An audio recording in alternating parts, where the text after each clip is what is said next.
E agora falamos de outro asunto, son moito máis que a un grupo de música e danza. Mediante a música en vivo e o ensino de bailes e xogos pretenden recuperar o espírito participativo das festas máis tradicionais, como, por exemplo, o Entroido. Falamos da agrupación Pes de Lan, que presentan novo traballo, un DVD co título Entroidanzas. Miguel Flores e Monse Rivera son dous dos membros desta agrupación e están hoxe connosco aquí na revista. Que tal? Benvidos os dous. Bos días, gracias. Bueno, contádenos un pouco deste proxecto Pes de Lan, que naceu no ano 2008, e gustaríame que nos explicarades un pouco como nace a idea de poñer en práctica esta agrupación que non se dedica nin só á música nin só á danza, non? Que aglutina todo. Digamos que Pes de Lan xurde basicamente da idea de Mercedes Prieto e máis miña, que somos mestras de baile. Buscábamos a maneira de achegar o baile a todas as idades. Este tipo de formatos de grupos que tocan en directo e que ensinan a bailar en directo, aquí no 2008 pois non existían, pero en Portugal e en Francia e en outras partes da península pois sí os había. Entón nos trouxemos ese formato e creamos Pes de Lan con un grupo de músicos que lle apetecía pois eso, poñer a xente a bailar. Claro. E digamos, se me permites, que o máis interesante, o máis novidoso deste tipo de espectáculos é que o público pasa de ser espectador para se converter en protagonista, non? O público é o protagonista do espectáculo, o público aprende a bailar en directo e a banda toca para que o público baile o que acaba de aprender, non? E todo o mundo pode aprender, non hai límite nin de idade, nin por condición física, non hai excusa. Aquí todo o mundo non hai excusa. Pode aprender estas danzas, non? Nós sempre decimos que unha vez que sabes andar, podes bailar. O farás millor, farás os pasos máis difíciles ou farás os pasos máis fáciles, pero bailar todo o mundo pode. O único que hai que facer é meter a vergoña no peto e deixarse levar. Bueno, tuvestedes moito éxito co anterior traballo na punta do pé e hoxe estades aquí porque queredes presentarnos o voso segundo proxecto, titúlase Entroidanzas e traédelo aquí, non? Vadelo presentar ademais na Biblioteca Pública Ángel Casal de aquí de Santiago. Hoxe, gustaríame que nos explicaras que tipo de proxecto é. Ten moito que ver co Entroido, do que xa estamos bastante preto, por certo. Sí, digamos que como Pes de Lan o que busca é danzas para bailar, dicimos, bueno, pois no Entroido é unha época na que hai moitas danzas, na que a xente está máis desinhibida, na que parece que nos apetece eso do baile. Entón, fixemos unha pesquisa por todas as partes do mundo. O ideal sería pois habernos ido un ano a recorrer o mundo. Eso era a nosa idea, pero bueno, non é doado, non imagino. Ao final fixemos a viaxe por correo electrónico, pero bueno. Bueno, outra forma de viaxar virtual.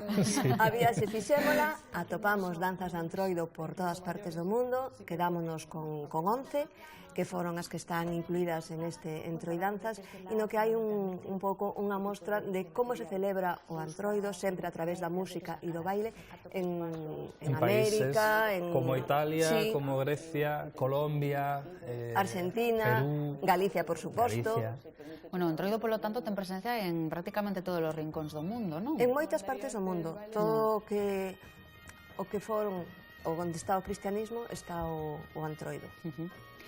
E contadme un pouco, dicís, bueno, tuvemos que facer esa viaxe a través do correo electrónico, pero supoño que, agora xa falando en serio, eso requiere un traballo de documentación intensísimo, non? Efectivamente, requiere un traballo de documentación, de contrastar a información, atopar esa información e despois contrastala con especialistas nese eido do baile de cada país, que é un traballo que principalmente fai Monse, porque é o seu.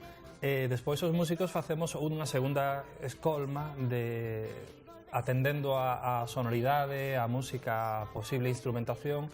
Facemos unha segunda escolma dos temas propostos para nos quedar cos que pensamos que mellor se adaptan aos instrumentos que tocamos e que poden funcionar tamén mellor.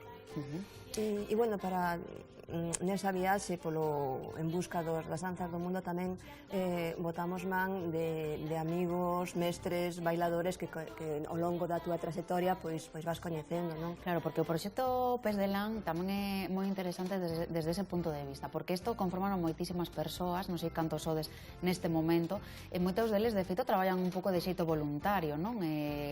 É un equipo multidisciplinar que está facendo moito pola cultura galega. Digamos que unha cousa é o grupo e outra cousa é a xente que participou no DVD. Sí. No DVD contamos con máis de 50 persoas que de xeito alturista pois viñeron a ensayar, a aprender as danzas, que foron fines de semana de o mellor 7 ou 8 horas de ensayo seguido para despois poder gravar este DVD. Aí contamos pois eso con amigos, con bailadores da Mamo de Luou, bailadores de brincadeira, xente próxima que gustaba o baile e tamén o bonito tamén foi contar con xente que participou no primeiro traballo, non? Claro. Entón, 6 anos despois, Repiten. volvernos a encontrar para facer isto. E para min, unha das cousas máis fermosas foi cando rematamos a grabación, había xente que choraba porque xa non íbamos a ter esos ensayos continuos, non nos íbamos a ver, xa se Ian a botar en acabara. falta. Sí, o que ian a botar en falta. De feito, ainda vin algúns estos días, porque, bueno, estamos ca presentación e tal, e dixen, como botamos en falta? Tedes que poñervos saco seguinte, que aquí fai falta meterlle máis baile. Claro, que ademais a música e o baile, a danza, eu penso que ninguén pode negar que son unhas ferramentas de comunicación co resto dos seres humanos boísimas, fantásticas, non? Son moi boas ferramentas de comunicación, son moi boas ferramentas de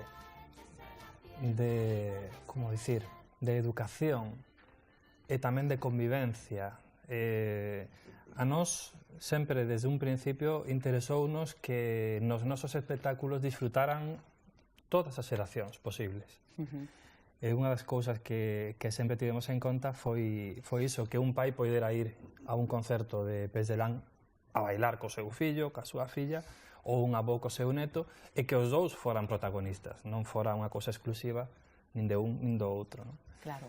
Por certo, o DVD que hoxe nos estás presentando xa está a venda para calquera persoa que este interesada. Non sei onde se pode atopar. Pois hai distintos puntos de distribución, distintas tendas onde os poden atopar, pero esa información a teñen se entras en pesdelan.com, ali tes que tendas o podes mercar físicamente ou senón podes facer a merca a través de internet. Bueno, aí está toda a información. Supoño que tamén teredes algunha data de próximos concertos. Non sei se nos podedes adiantar algo onde vai poder bailar a xente con Pes de Lan próximamente. Si e non. Temos varios coles aquí en Santiago, o día 21 e o día 22, outra actuación para coles o día 20, posiblemente en Oleiros, obradoiros onde a xente pode aprender estas danzas, temos un en Lugo o día 5 deste mes, no Espacio 10, outro obradoiro no Museo do Pobo Galego o día 16 deste mes, e despois temos unha data en Compostela que aínda non podemos confirmar. Bueno, aínda está no aire. Non está no aire, pero nós aínda non a podemos decir porque a persoa que, bueno, o organismo que ten contratada esa data aínda non o publicou, entón hai que agardar un aínda non o podemos publicar, pero que a xente de Santiago vai poder bailar con Pes de Lan este antroido, podo decir que sí. Bueno, iso está confirmadísimo. Pois nada, remitimos a todo o mundo, a todas as persoas interesadas a vosa web. Efectivamente. E nada, desexamos vos moitísimo éxito, moitísima sorte con este novo proxecto Entroidanzas, que estou segurísima que nos vai facer bailar a todos. Un placer e moitas grazas a ambos os dous. Grazas a vos.